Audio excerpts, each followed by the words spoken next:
Disney is one of my favourite animation studios of all time. I grew up on the movies back when the Disney Renaissance was happening in the 90s, and I would be obsessed with anything that they released, from Aladdin to Lion King to Little Mermaid. All of the good stuff that came out in the 90s gave me my passion for the entire Walt Disney brand. Hi, I'm Gavin from How to Train Your Gavin, and if you're not yet subscribed, please consider doing so and hit that like button if you enjoyed this video. Now, I mainly do booktube content, so it's great for me when I can branch out a little bit into film, into music. Now, since I started my booktube channel in 2019, I wanted to do a series like this where I watch a Disney film and compare it to the original source material. Now, that is a huge task, considering that as of filming this video, there have been 59 Walt Disney animated classics, and most of them have been adapted from a book or a poem, so this would take me quite some time. Fortunately, it is well known on the internet that the Walt Disney animated movies are split into eras. Now, there is a lot of debate online about the Disney eras, so the ones that I'm going with are the Golden Age, the Wartime Era, the Silver Age, the Bronze Age, the Disney Renaissance, the Post-Renaissance, and the Revival. I am going to be skipping the Wartime Era in this video series. I might, at the end of it all, go back to it, but it's not really an era that I have ever really enjoyed myself personally, and there isn't that much adapted from it. There is The Adventures of Ichabod and Mr. Toad,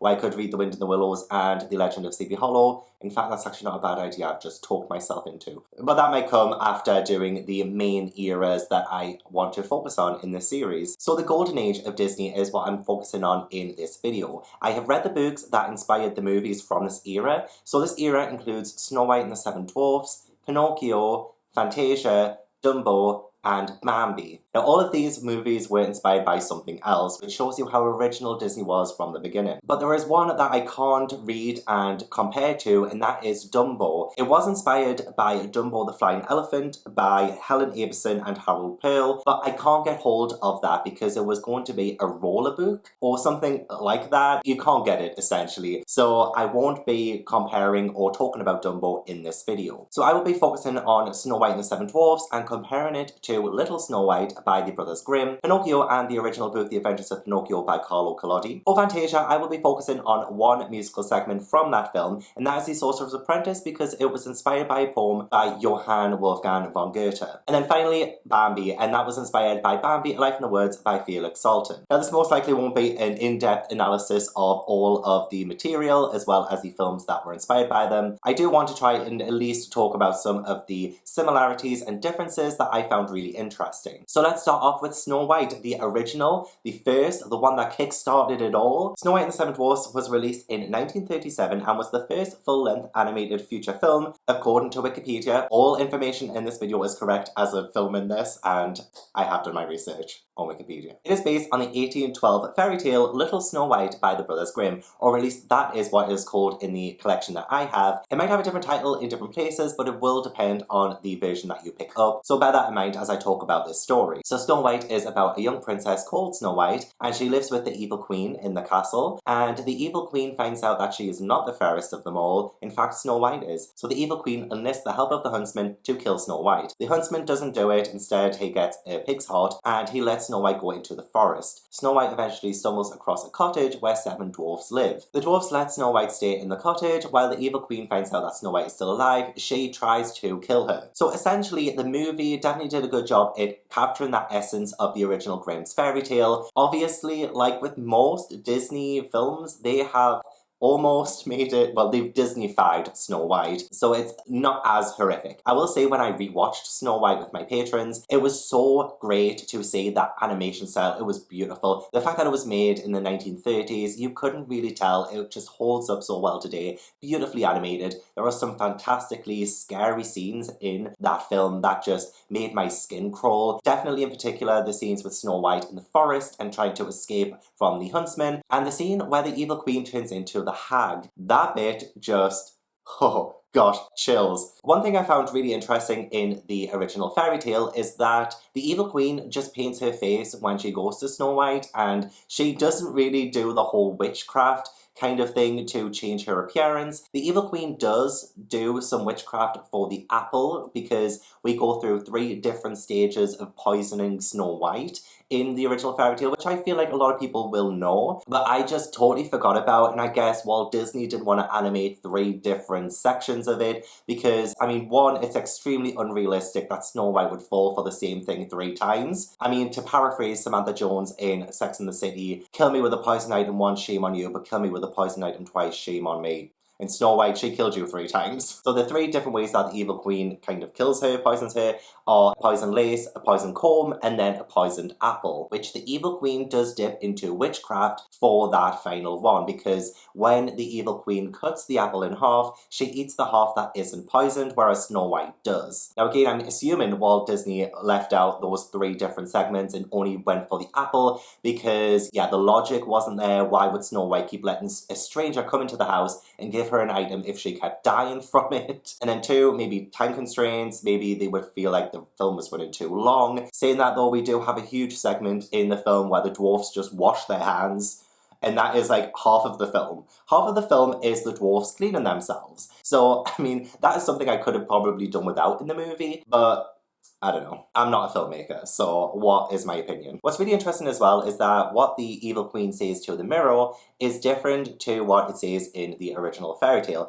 So in the movie, she says, mirror, mirror on the wall, who is the fairest of them all? Whereas in the Grimm story, she says, looking glass on the wall, who in this land is the fairest of all? I do kind of like the looking glass idea though. It reminds me of Through the Looking Glass by Lewis Carroll, which came out after this, which is probably where Lewis Carroll got the inspiration from. I don't know, I don't want to speak for him, I don't want to make those assumptions and get it wrong, so take that bit with a grain of salt. The dwarfs in the story also don't have personalities like the Disney version gave them, so we don't have like dopey, we don't have sneezy, sleepy, any of that. We literally have no characterization of any of the characters in the story. It is rather short though, so I'm not like trying to pick faults in it. It's just extremely fast how quickly the dwarfs accept her, and they're like, look, if you clean and cook for us, you can stay, and Snow White's like, yes, let's do it. In defense of Snow White, she does need somewhere safe to stay, and if that is the only way where she can be safe from the evil queen, then obviously why wouldn't she do that? It's also rather grim that the evil queen eats the heart that the huntsman gives her, but then obviously she finds out through the looking glass that Snow White is still alive and the huntsman tricked her. Each time Snow White dies, the dwarfs end up reviving her, so when she has the lace on, they just take it off and she's revived. When she has the comb, they just take it out of her hair so that she's revived. But when it gets to the poisoned apple and the evil queen uses witchcraft, the dwarfs can't seem to wake her. However, they cannot bear to bury her, so they put her in a glass coffin, which is something that the Disney version does really well. And then, okay, this is when I really despise the original fairy tale, because then we have the king's son, the prince, come and seize her and tells the dwarves, look, I'll give me Snow White and I'll give you anything for her. And the dwarves are like, no, we love Snow White, we are not going to give her up. And then, for some reason, the prince says, well, give me her as a gift. And the dwarves are like, okay, sure, why not? Where is the logic? Literally, the dwarves say when he offers to pay for Snow White, they say, we will not part with it for all the gold in the world. And then the prince says, let me have it as a gift, for I cannot live without seeing Snow White. I will honour and prize her as my dearest possession. And then the dwarfs took pity upon him and gave him the coffin. So as soon as Snow White becomes a possession, she is just easily given away. I don't get it. I genuinely don't get it. So that is where, like, the film, I mean, I hate the fact that the prince kisses Snow White in the film and she wakes up. You know, there's no consent there. But this one is made even worse by the fact that Snow White is traded off as a possession from the dwarfs who say they will not part with her, to then just give her up for nothing in return. It doesn't make sense. So then what is a little better is that the prince doesn't kiss her and she wakes up. Instead, the king's servants end up stumbling and dropping the coffin, which dislodges the apple from Snow White's throat and she wakes up. So there is no non-consensual kissing in the original Grimm's fairy tale. Now the ending of the queen is definitely different in both versions of it, because in the movie we see the evil queen as the old hag run up a mountainside when the dwarfs chase her and falls off it, which I think was like a fantastic death scene in the movie. And then in the Grimm's fairy tale it's a lot more disturbing. So the evil queen goes to the wedding of a future queen, and it turns out the wedding is for Snow White and the prince. Now Snow White exacts her revenge on the evil queen by forcing the evil queen to wear iron slippers and dance for her at the wedding. How messed up is that? Literally, the last few lines are, and when she went in she knew Snow White, and she stood still with rage and fear, she could not stir. But iron slippers had already been put upon the fire, and they were brought in with tongs and set before her. Then she was forced to put on the red hot shoes and dance until she dropped down dead.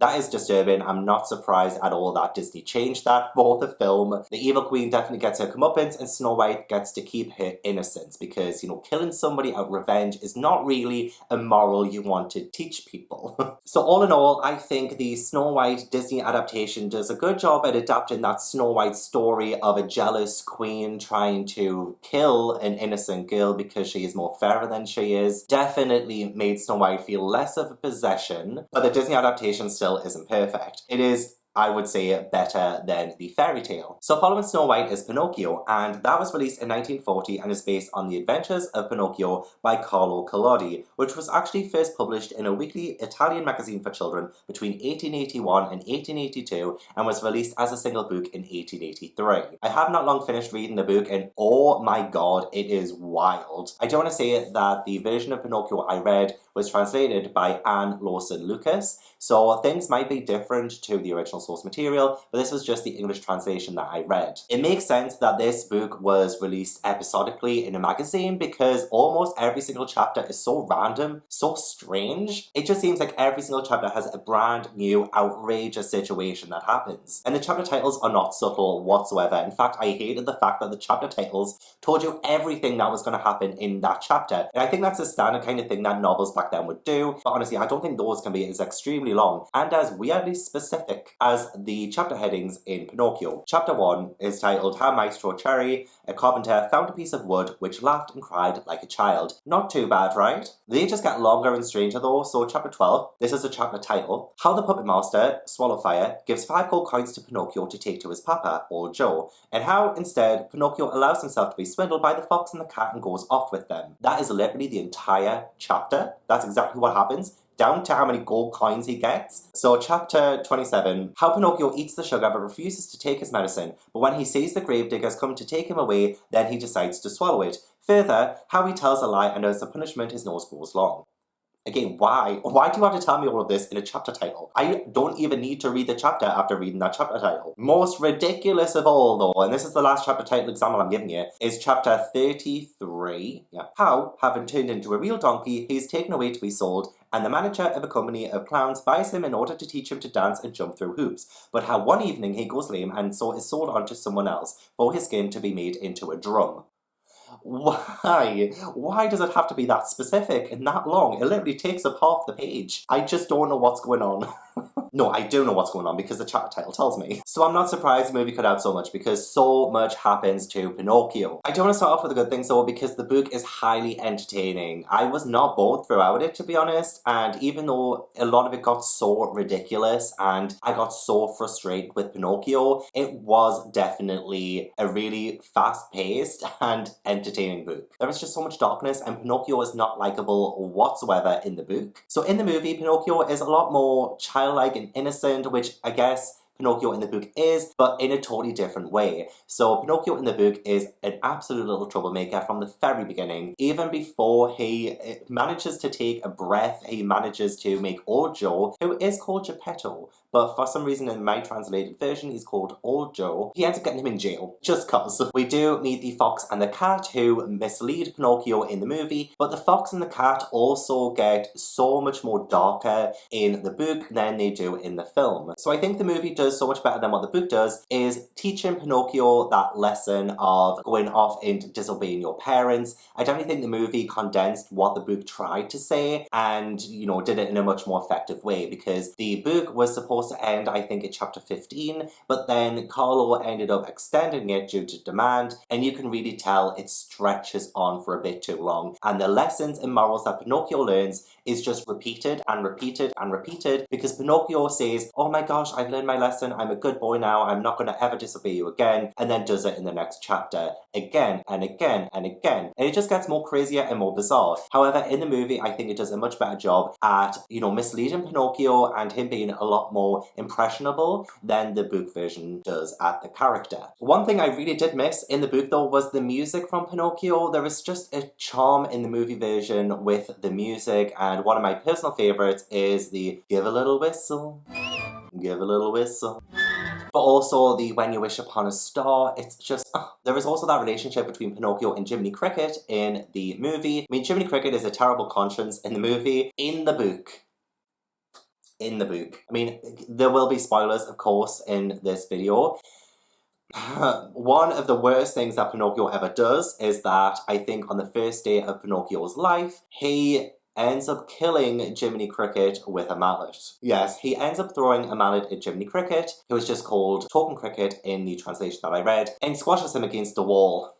So obviously that is a despicable act. We have our main character, our hero, killing a living creature in chapter 4.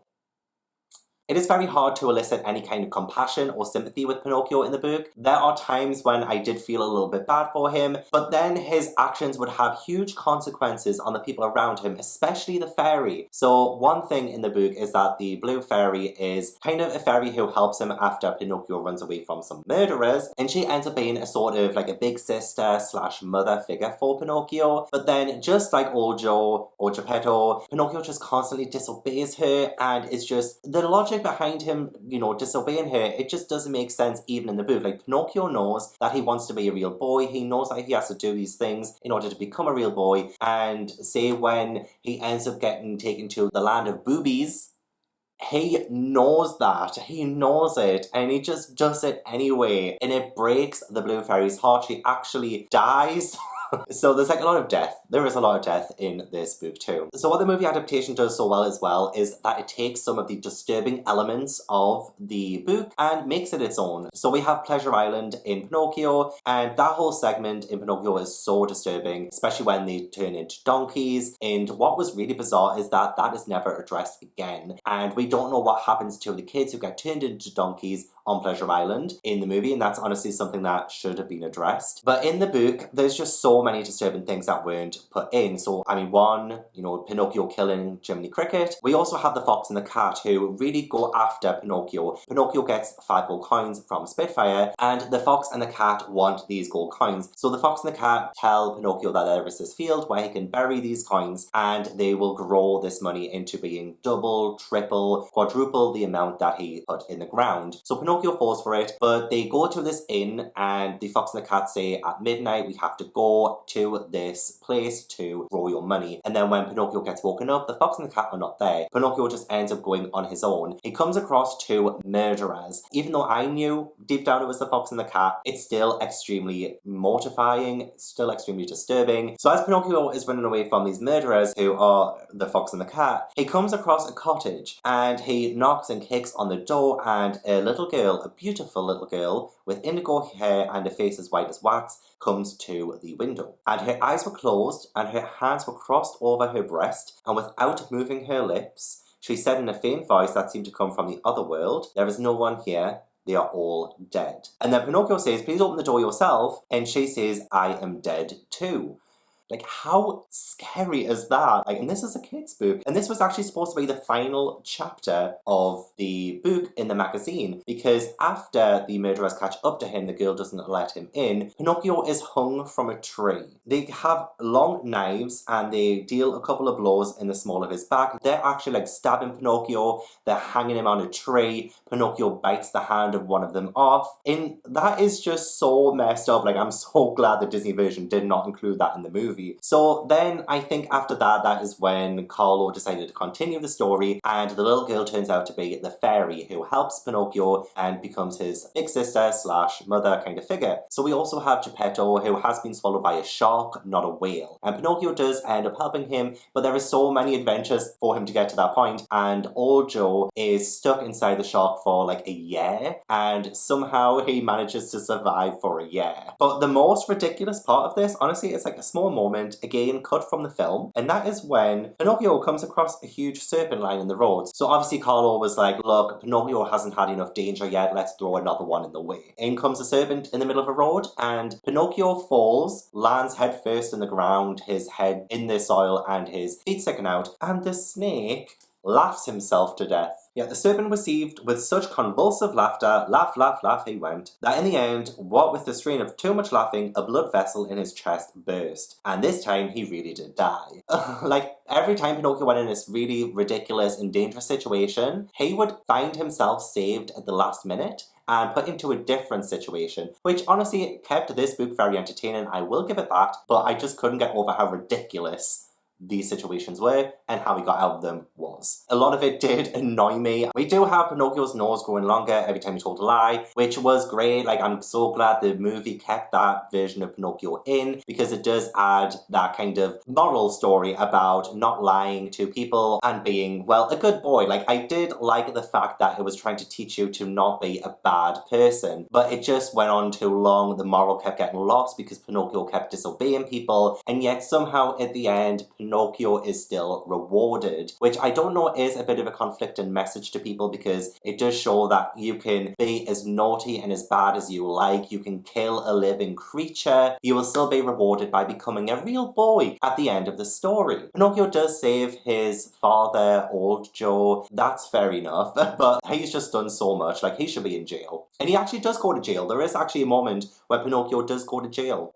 There is so much more that I could probably talk about this book. Honestly, like, I could talk for hours upon hours, but I'm gonna end it there. I think those were the main things that I had about the book and the movie, and yeah, I thought it was a highly entertaining book, a highly entertaining film, but they're both still not my favourite. So following Pinocchio is Fantasia, which was released the same year in 1940, but it just came out a little bit later. It's split into 8 animated segments set to pieces of classical music, and one of those segments is The Sorcerer's Apprentice, which was based on the 1797 poem by Johann Wolfgang von Goethe, and the poem is, I think, of the same name. There isn't actually a lot to say about this, to be honest, because the poem is actually set in 14 stanzas, and that musical segment in Fantasia actually did a fantastic job at adapting it. So the story is essentially about a sorcerer and his apprentice. So in the Fantasia version of it, we have Sid, and Mickey Mouse is his apprentice. So when Sid goes to bed, Mickey Mouse decides to take his hat and try his hand at some magic. And he gets this broom, he enchants this broom to get pails of water to fill up a well or something. Like, I don't know what the point of that whole getting the water from one place to another was, but Mickey does enchant a broom with arms and everything to do the job for him.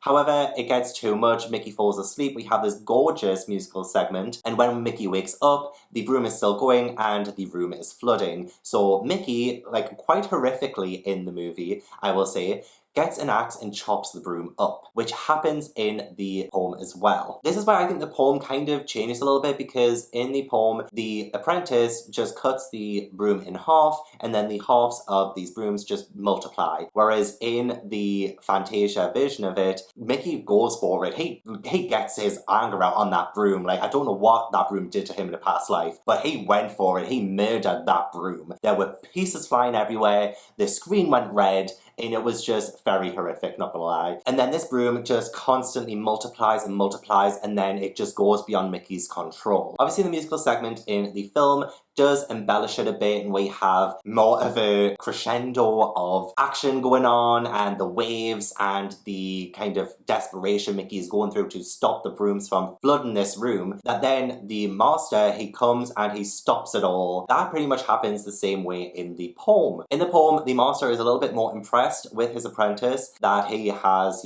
managed to accomplish to summon these spirits and invoke these powerful spirits that the apprentice has shown when only masters can do it. In the Fantasia version, I think it's a lot more subtle.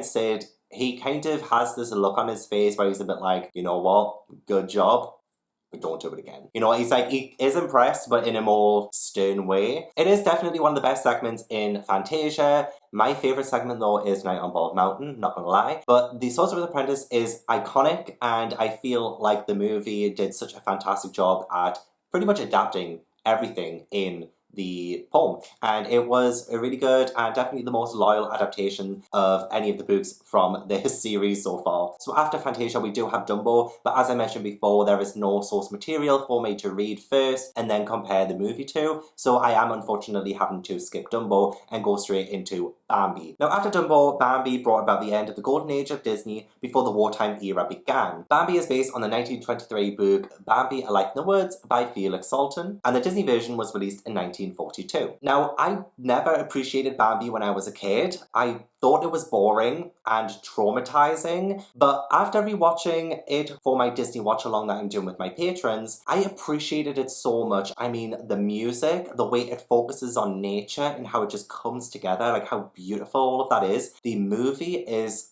oh my god, like, definitely did not appreciate that as a kid. And the book, oh my god, like, the book did a fantastic job. It emphasized the beauty of nature, and it made it so sensory. And it's something that I think the movie did a fantastic job at adapting, because you could really feel the beauty and the importance of nature, the importance of animals in our world. Nature really does feel alive in both the book and the movie, and hopefully makes people appreciate the natural world a little bit more. In the book, like, everything can pretty much talk, like, everything is pretty much a sentient being. So the leaves can talk to one another. Even they are going golden and crispy, and they know that their time is coming. And just the little attention to details like that just really makes this world feel more alive. And I just ate it up. Like, Bambi, A Life in the Woods was actually the best book I've read for this vlog. And I didn't think it would be, because I thought I would be bored, but I really wasn't. So Bambi follows the titular character who has just been born and brought into this world. Bambi is a white-tailed deer, and it goes through sort of like his life, essentially. But not just his life, the entire woods and what encompasses the woods, from the flowers on the floor to the animals that inhabit the woods. What I loved about the book is that it really showed Bambi's inquisitive nature. Like, he is so young and naive, but he wants to know more about the world he lives in. And I feel like the movie did a good job at showing that as well. Maybe not as much as the book, because I think the book asked more questions, and some of those questions were a bit more tough, whether it was to do with man and death. You know, these things were addressed in the book and not so much in the film. But Bambi still remains such a great main character in both versions of it. Definitely way better than Pinocchio. But one of the biggest differences between the book and the movie is that Thumper and Flower do not exist in the book. So in the book, Bambi's mother has a sister who is Bambi's aunt, and his aunt has two kids, Gobo and Feline. I'm assuming that Walt Disney changed this because having three deer as main characters would have been a little confusing to the audience, because it would have been hard to differentiate between Bambi and the other two. So we ended up having a skunk called Flower and a rabbit called Thumper for the movie. And I did miss them in the book, not gonna lie, because I wasn't the biggest fan of Gobo and Feline. And I mean, obviously it's natural for deers to copulate, is that the right word? And Bambi does get with his cousin. But obviously that's a natural thing in the world of deer. I do have to remember they are deer, but also this is a children's story, so I'm just like, it's a fine line, isn't it? It's a very fine line. But I think it's such a testament to Felix as a writer that there is a lot of accuracies, I think, in the habits of these creatures that live in the woods. So we do have, like, a fox hunting a rabbit or something, and Bambi asks, like, why did he kill it? And it's just like, oh, that's just life. You know, he needs to eat. Things like that. So one of the things I love about the movie is also in the book. So I think the movie did such a good job of carrying over, and that is man. And how ominous and ever-present man is, and how it can really destroy nature and animals and take away the innocence of animals as well. The book, it just takes that to the next level, and it was harrowing a lot of the time, and just like the movie is. And what I loved about the movie though more is that we never ever see man, really. He's just always there, we can hear him, but he's just never really seen. In the book, really interestingly, is that Bambi actually comes across the dead body of a man, and the Prince of the Forest says to him, like, this is man, he is just like us, he lives like us, but he can also die like us. You know, like, that was really interesting. Part of me loves that because it does show you just how alike man is to animal, and how much of this world we are just all connected and similar. But I do love the fact that we never see man in the movie. It gives it so much more gravitas to the fact that man isn't always there, but it will always affect the animals. Like, the impact of our actions can be felt throughout, even when we're not there. You know, I love that message. I love the fact that that is true to real life. But the book does go a little bit more religious with it. So we have man referred to as he and him with a capital H, and some of the animals say he is all powerful and all good, and some of them even worship man too, which was very, very interesting. So for example, chapter 10 was a bloodbath. So that is actually the chapter that Bambi's mother dies. And honestly, like, that whole chapter is chaotic. So in the movie, with Bambi's mother's death, it's just Bambi and his mother on the meadow, and then we have this ramping up tension with the music, slowing down, and then kind of getting more ominous and more louder and louder, and then Bambi's mother's like, something's not right here. And then Bambi and his mother run away, but then obviously Bambi's mother is never seen again. And what's really impactful in the book, and I think the movie did well, at the very end of the chapter, it just says, Bambi never saw his mother again. And that is, oh my god, it's so heart-wrenching and so heartbreaking. But that whole chapter definitely took away the focus from just Bambi and his mother to essentially the entire forest of creatures, because man is shooting at everyone and everyone's running away, and there are big birds down on the floor, there are rabbits down on the floor, but then also Gobbo, who is Bambi's cousin, he is lying on the floor and he is dying, and Bambi has to leave him, and we assume that Gobbo is dead. A few chapters later, Gobbo comes back, and he was actually taken by man and lived with man for a while, and Gobbo is like, I love him, he treated me well, and that was really interesting because Gobbo ends up getting too relaxed and has these assumptions that man will always protect him, and then, spoiler alert, he does get killed by man a little bit later on, which does show you just how merciless man can be, and that was so interesting. Like, obviously that didn't happen in the movie, but I thought it was an interesting way of exploring more themes to do with man and how unforgiving man can be. But it gets a little bit more graphic in the book. But say for Gobbo's death, for example, Gobbo lay with his bloody entrails oozing from his torn flank. He lifted his head with a feeble twisting motion. Gobbo lifted his head again feebly with a writhing motion, beat convulsively with his hooves, and then lay still. Like, that is just, oh god, like, it's heart-wrenching to even imagine that. And unfortunately, nothing that graphic happened in the movie. The movie took things like that and how heartbreaking those deaths are of innocent animals and made it a little bit more ominous. It told the story more through music and the animation than it did with what actually happened on the camera. But we do still have a lot of similarities. Bambi does become a father at the end as well, but then he does go off and he is sort of like the next prince of the forest, and it's that whole full circle moment, which I thought was really beautiful, really well done. And definitely out of all the books I read for this video, Bambi was definitely the best, and it was one that I think I definitely did enjoy. It made me think a little bit more, and I was just so surprised at how much I liked it, considering I wasn't the biggest fan of Bambi as a kid. I guess being older and wiser, it makes me appreciate it so much more, not just the movie, but reading the book for the first time too. I could just see what the book was trying to say, what it was trying to do, and I just thought it was a really powerful way of doing it. So of course there most likely is a lot more that I could say about the book and the movie, but I will say that it was a fantastic adaptation, and the book was honestly just as good, if not better. So in the next book to Disney adaptation series, I will be doing a part 1 of the Silver Age, where I will be looking at Cinderella, Alice in Wonderland, Peter Pan, and Sleeping Beauty. And then I will look at the other films and books in the Silver Age in a part 2 video. There's just too many in the Silver Age to do in one video. But do subscribe and hit that bell notification to get notified when that video does go up, which I'm hoping will be a monthly thing for this channel. So hopefully you will join me for this experience. So thank you so much for watching. I really appreciate it. Please give this video a like if you enjoyed, subscribe if you haven't already, and I will hopefully see you in the next video. Bye!